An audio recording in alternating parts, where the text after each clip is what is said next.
You are listening to The Scope, a podcast dedicated to having open conversations about healthcare topics relevant to our patients and community. Today we're talking about how personal tragedies affect our lives and relationships.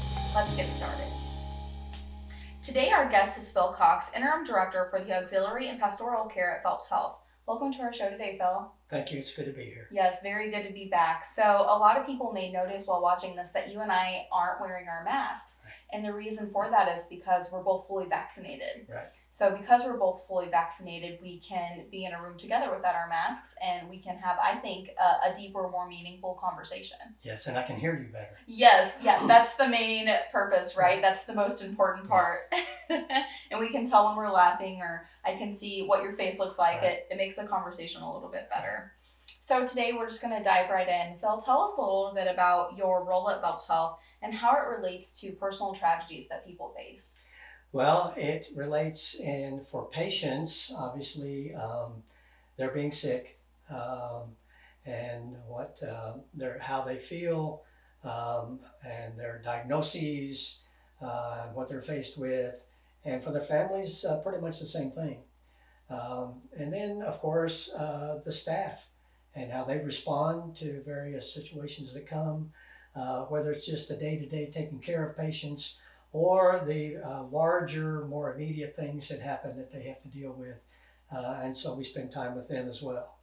I would even say we talked about this before the show started, the long train wreck that COVID-19 has been. Yes. Because like you've said, that's been a very slow-moving type of tragedy. Yes, and something we've never dealt with. And even in my critical incident stress management training, a very different kind of thing. So in a normal kind of disaster, you are trained and understand more about how to move in afterwards. But it's hard to move in because you're not sure when it's over and how people are going to react. And I think we're sort of reacting, but it's hard to tell how and when. Yes, and we may not be reacting in a way that we would normally either, right? Right, exactly. So today, one of the first questions I want to ask you is, do personal tragedies have an effect on relationships? And if so, what does that look like? Well, it looks like it affects us in every way, because not only affects us physically, but mentally and emotionally, in every way, because we're not the same. And it affects our relationships because it affects us. So we don't relate to people like we did because, we lose a certain amount of our equilibrium, our trust, our balance. We have certain belief systems and those might be rattled. And so we don't approach life the same way. So that's going to affect how we approach people. So when you talk about how we approach people and the effect that it has on relationships, what are some of the most common personal tragedies that people experience that completely change the outlook on their life? Well, the most common ones usually are what we think of as death or divorce. But there are others that we don't think of. Sometimes it's just moving, changing jobs, changing neighborhoods, friends, and for younger people, schools. Sometimes even positive changes, graduations, promotions, retirements. But there are others that are more intangible, as I mentioned, trust, loss of trust, faith, security, safety, health, finances, those other intangibles. Those also affect us in a lot of ways that sometimes we don't realize. And those can be quick, immediate. Those can also be gradual. There can be a series of losses, particularly with our health, our independence, our identity, a lot of different things that we don't always think about. So in listening to you, a question that I just had that came into my mind is, are those intangible tragedies or things that we go through in life, are those worse than the physical ones? They can be, because sometimes they are unexpected and we don't regard them as losses. We don't see them coming as much as we would other types of tragedies. So they catch us off guard and we don't expect them. And so we're often surprised, even if not so much as the tragedy, but we're surprised at how they affect us. Absolutely. I would 100% agree with that, which kind of is a great segue into my next question.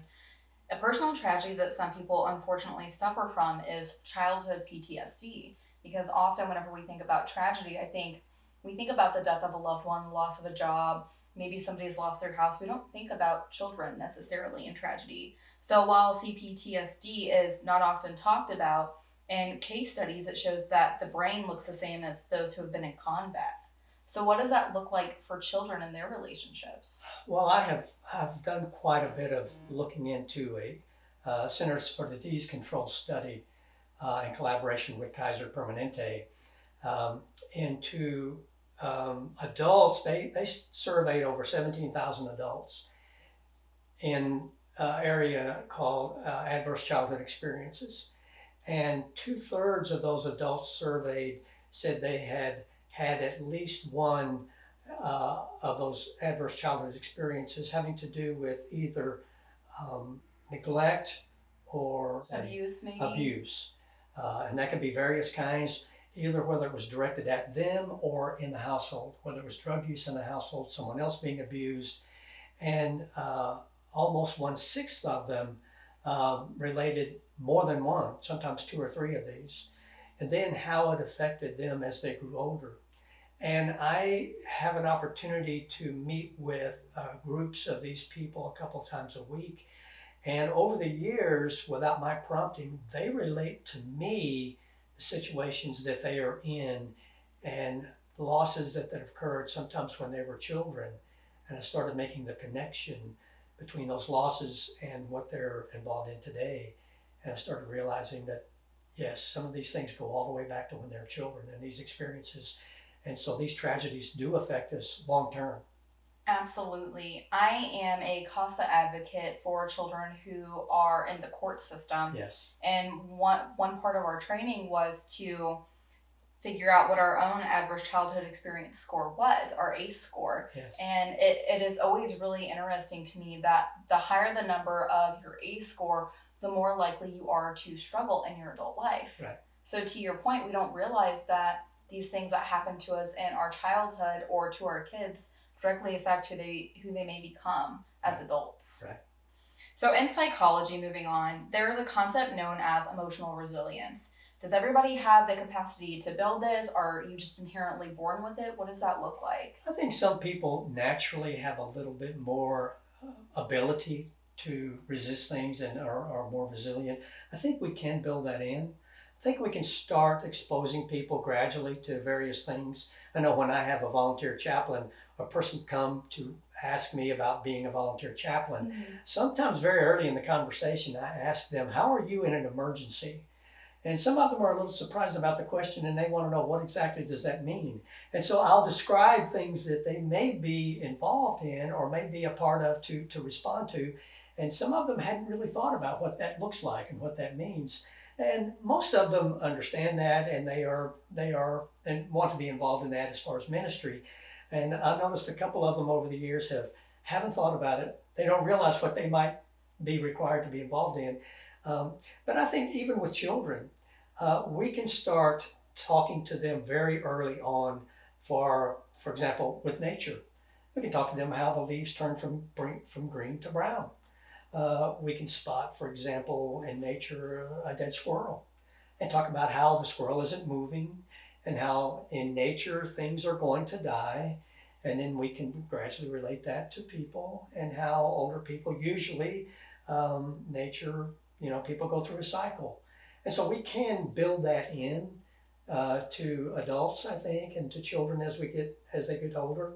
And then also, even in adults, we can start to talk about things that we can expect to happen and build that in. Now, we can't always anticipate everything that's going to happen, but I think there are ways that we can build that in. So a couple of things listening to you explain this. I love the idea of equipping people, regardless of age, with a toolbox. Right. That whenever they are in these emergency situations, maybe they're a chaplain, they can pull out of that toolbox and say, this is what I can do in this situation. This is how it relates to everyday life, and it's really applicable. And the other part of that is we don't often talk about death, even in our own lives, or if we're in an emergency situation, let's say we've been in Iraq, having those advanced directives. Yes. So planning ahead of time for those tragedies and those emergencies to occur, I think is really valuable. Very much so. So another question that I had is, does someone who has experienced a tragedy, do they automatically move past that trauma? What does that period or time of healing look like?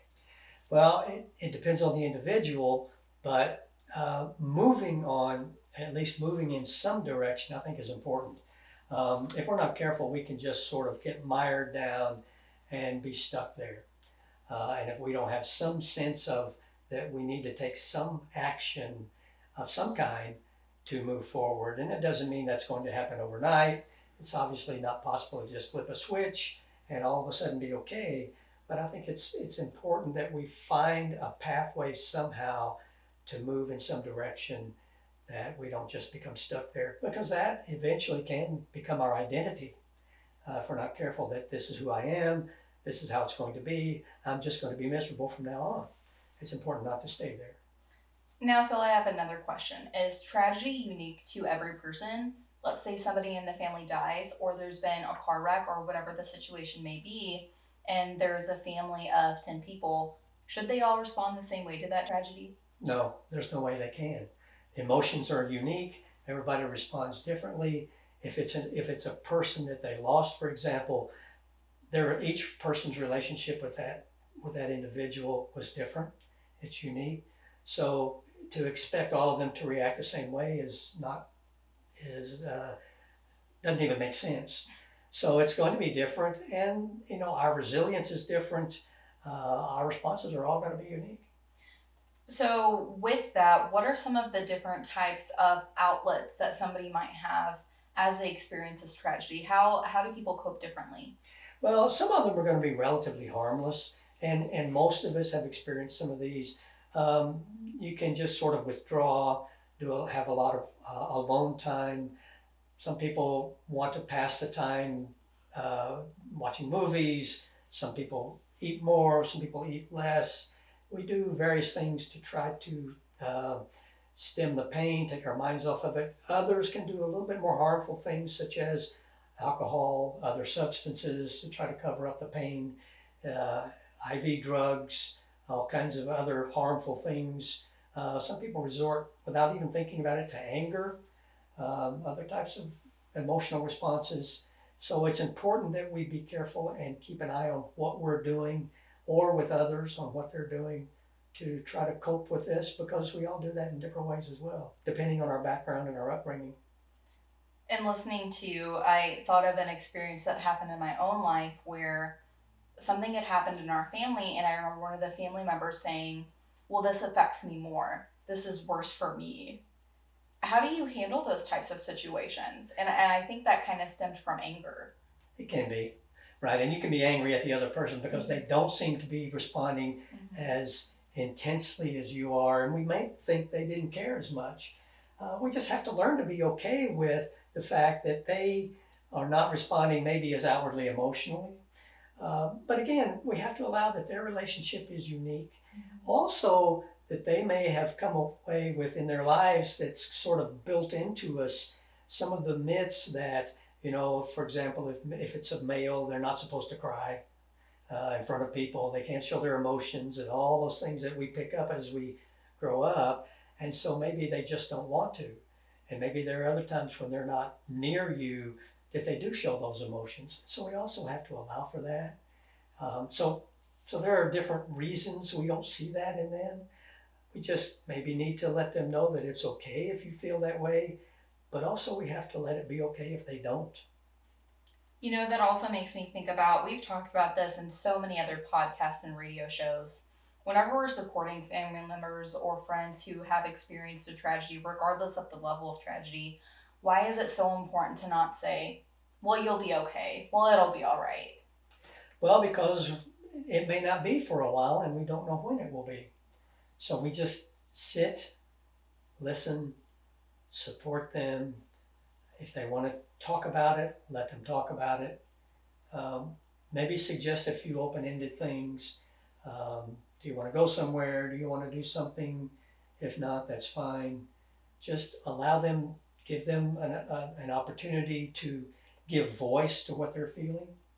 But to try to tell them to do anything or encourage them to do a certain thing, we can't tell them to show that or how to get through that.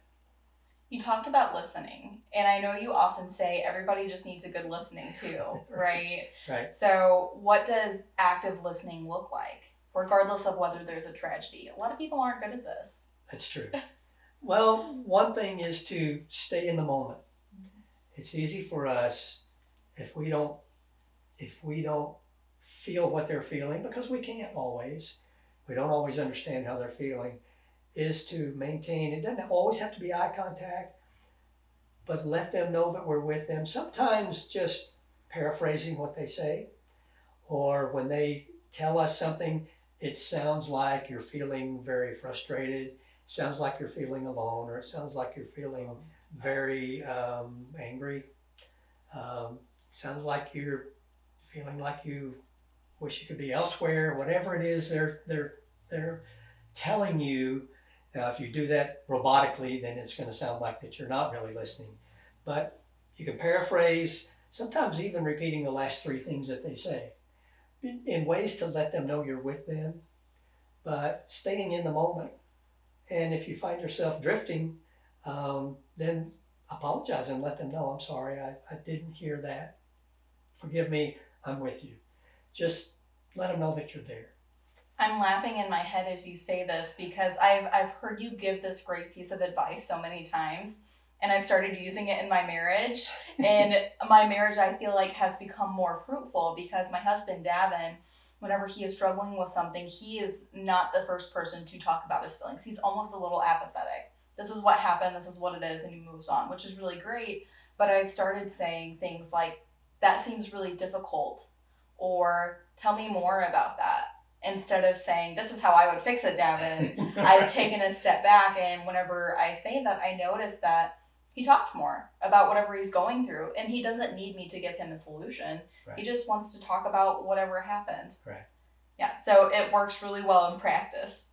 And it's, you have to be careful that you don't, some kind of an automatic thing that you turned on.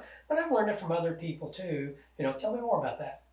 Or, tell me more about that is another way to do that. Yeah, or what was that experience like for you? Exactly. Yes. So I have noticed even in my own practice in life, it's really fruitful. It's a great piece of advice. People really should take that and start practicing it. You may not be perfect at first. I wasn't. Right. I would listen and then I would say, well, this is how I would do it. Right. And he wouldn't take my advice, which is fine because he's his own person. Sure. I shouldn't expect him to. So moving along, what role does physical wellness play in helping us with our mental health during a tragedy or an illness or something like that? I think physical wellness can give us the reserve we need to help us get through that period of time. I don't think that's the only thing, but when we, for example, don't eat as well, don't do the normal things as well, maybe eat a little more, don't take care of ourselves in other ways, don't exercise as much. If we've done that up to that point, I think our body can sort of take over and help us to get through that period of time. So I think normal physical wellness is good. So when those unexpected disasters and tragedies come, then that can get us through those times. So I think that's always a good idea. Well, and you almost, whenever things happen, instead of going straight to food or straight to taking a nap, whatever it is, sometimes those things are valuable. But at the same time, I think if you train yourself to, I need to go on a walk if I'm feeling frustrated, Exactly. or maybe I can work out today. Right. Then whenever those things occur, you're more likely, I think, to follow through with whatever that physical activity is. Even if it's out of habit, we just do that. Or that's your normal way of getting rid of the stress and helping with that, sure. Yes, absolutely. So can personal tragedies, both current and present ones, can they cause us to lose relationships or act differently when we're interacting with other people? Oh, absolutely, because we sometimes are preoccupied with those things. We're not in the moment with other people, and we look at everything differently. Sometimes, again, our belief system is shaken depending on the intensity of it, and it's not what we expected. If it involves other people or even natural disasters, for example, 9/11, everything with everyone was different. Our sense of safety, our sense of security, our sense of what we are and who we are as a nation was changed. And it was very hard to relate to everyone else's different, the same way. So everything about our lives was different. So everything was off balance, and our relating to each other was different. Sometimes it was better. Sometimes we grew closer. Sometimes we sort of clung to each other a little more, but it was different. And so sometimes it can grow more distant. Sometimes it can grow closer, but it just wasn't the same. And I've seen that even in our work relationships. Again, sometimes it's better, sometimes it's a little more distant, because sometimes we just maybe snap at each other where we wouldn't do that before. And it's just because we were preoccupied or we were focusing on other things, and we just didn't handle the normal day-to-day things as we would. Whenever those types of things occur, like 9/11, COVID, tragedies in our own personal lives, should we have a warning sign on us that says, don't talk to me today? Or whenever we snap, whenever we're not feeling good, is it okay to say, I just can't talk today? Absolutely. And it lets people know that it's not them. They didn't do anything wrong. In fact, I encourage people. I teach a class for a PCA school that talks about interpersonal relationships and conflict resolution. That just say, I'm having a bad day. It's not you. Just, I apologize for that. I've got other things on my mind. Just to relate that to them. And that way they know that they didn't do anything wrong. And so it's us. It's not about them. So yeah, that's important. I guess it would be good if we could have a sign or some sort of thing that we could turn on to let them know.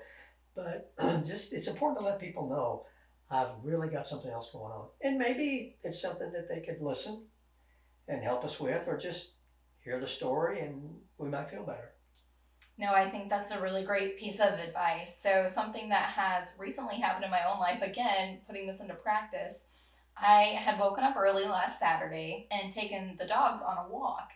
And Miller, one of our golden retrievers, he was so terrible. And every 5 minutes I had to stop and make him sit. And so a walk that should have been a 30-minute pleasurable, physical exercise type of exertion walk really turned into a burden. And so by the time I had gotten back to the house, I was so frustrated. My husband was still asleep. And then the dogs were just being kind of like restless, and I was really hungry. I had eaten dinner, I think, at like 4:00 that day, and I hadn't eaten for like almost 20 hours. So whenever he woke up, I was in a really bad mood. I had put myself in a bad mood. And he let me go on, I think, for like 30 minutes. And then he finally called me out on it and checked me, which was great.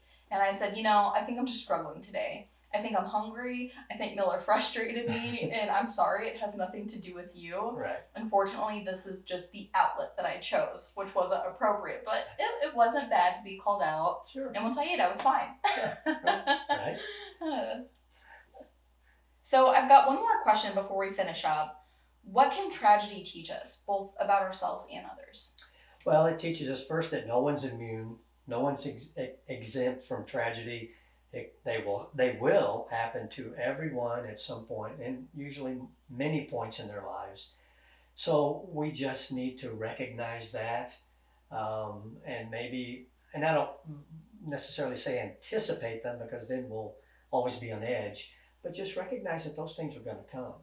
And they teach us, when they come, about our resilience and about how prepared or not prepared we were. And we learn that we need to be a little bit more ready for those things.